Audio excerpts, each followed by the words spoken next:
အားလုံးပဲမင်္ဂလာပါဝါဒါစီကဗာမန်းဖြစ်ပါတယ်ဒီနေ့လည်းပဲအာတမနဲ့ပတ်သက်တဲ့ခန်းကြီးလေးတွေဂေါ်ကြီးလေးတွေမှတ်လိုက်ကြရအောင်နော်အာတမနိခူရုဆိုတာကဒေါသထွက်တာကတိကောက်ခံစားရတာဣခာရီဖူမန်းနာတို့ရဲ့အပိုင်နောခိမိုချီမှာအမြဲဒေါသမကျင်းတဲ့စသည်တို့နဲ့ပြည့်နေရပါတော့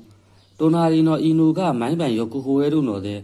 အိနာကခွေရပါတော့နေ့တိုင်းဟောင်းနေတဲ့အတွက်ကြောင့်မလို့အာတမနိခူရုဒေါသထွက်ရပါတယ်အာတမကဤတိုင်းဆိုတာကခေါင်းကနာတာမဟုတ်ဘူးနော်ဘာလို့မှမသိဖြစ်တာစိတ်ညစ်ရတာပေါ့ဒိုးစတဲ့ဤကဝကာရာစုနာရမှုဘာလို့လောမှမသိပဲနဲ့စိတ်ညစ်တာခွန်းတို့နော်တက်စုတော့ကိုတို့ခံငါရတို့အာတမကဤတိုင်းဒီတစ်ခေါက်ပေါ့နော်စာမေးပွဲအကြောင်းတွေးလိုက်တာနဲ့စိတ်ညစ်ရပါတယ်ဘာလို့လောမှမသိပါဘူးအာတမဟုစခါဟုအာတမဟုစခါဟုဆိုတာကြတော့အုံနောက်ကိုအသုံးချတာညံသုံးတာခေါင်းသုံးတာပေါ့နော်ယောကုခံငါရတဲ့ခုဖူးစုရုကောင်းကောင်းခြားလေးပေါ့နော်စဉ်းစားပြီးကြံကြံထုတ်ချင်းပြုလုပ်တာကိုပြောတာမိုးတော်အတမဥစခါတဲ့ခံငါရနာဆိုင်ပိုးရေးပို့ပြီးခေါင်းလေးသုံးစမ်းမှာသုံးပြီးတော့စဉ်းစားစမ်းမှာအတမကခီရဲရုဆိုတာကြတော့ညံထက်မြက်တာပေါ့နော်မှဆိုရင်ဖြတ်ထိုးညံကောင်းတာပေါ့ညံထက်မြက်တာ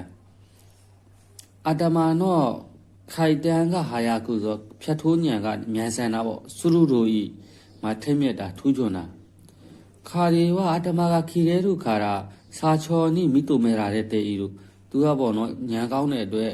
ညံထိမြက်တဲ့အတွက်ဖြတ်ထိုးညံကောင်းတဲ့အတွက်ကုမ္ပဏီတတိရဲ့အတိမိုက်ပြုခြင်းကိုခံနေရလျက်ရှိပါတယ်အာသမကခါတာဤဆိုတာကခေါင်းမာတာပြောရဆိုတာခက်တာပေါ့နော်မွန်နိုကိုတိုကဟီရိုကူခန့်ငါရဲ့ဓာတဲ့နာကူတဲ့အကြောင်းချင်းရာတွေပေါ့နော်တေချာတွေးတော့ခြင်းမပြုလုပ်နိုင်မဲနဲ့ဂန်ခိုနာယောစုခေါင်းမာတဲ့အချင်းတွေ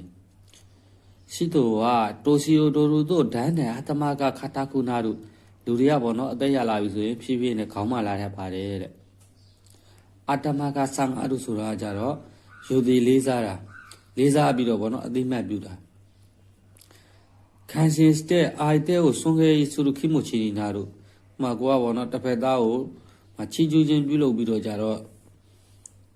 တစ်ဖက်သားကိုယူသည်လေးစားတာပေါ့နော်ခါရင်တော့မာဂျီမဲနာတိုင်းတို့နီကသူ့ရဲ့ပေါ့နော်သူတည်ကြည်တဲ့ပုံစံကိုပေါ့အတမကဆာငါတို့ဆိုရင်ယူသည်လေးစားပါတယ်လေးစားအသိမှတ်ပြုပါတယ်အတမကအငါရနိုင်ခေါင်းမထောင်နိုင်ဘူးမစင်နိုင်ဘူးပေါ့နော်အိုင်ဒေနိုဟိုကတာချီဘာကဆွေရိုးတူယူခံခဲ့တစ်ဖက်သားရဲ့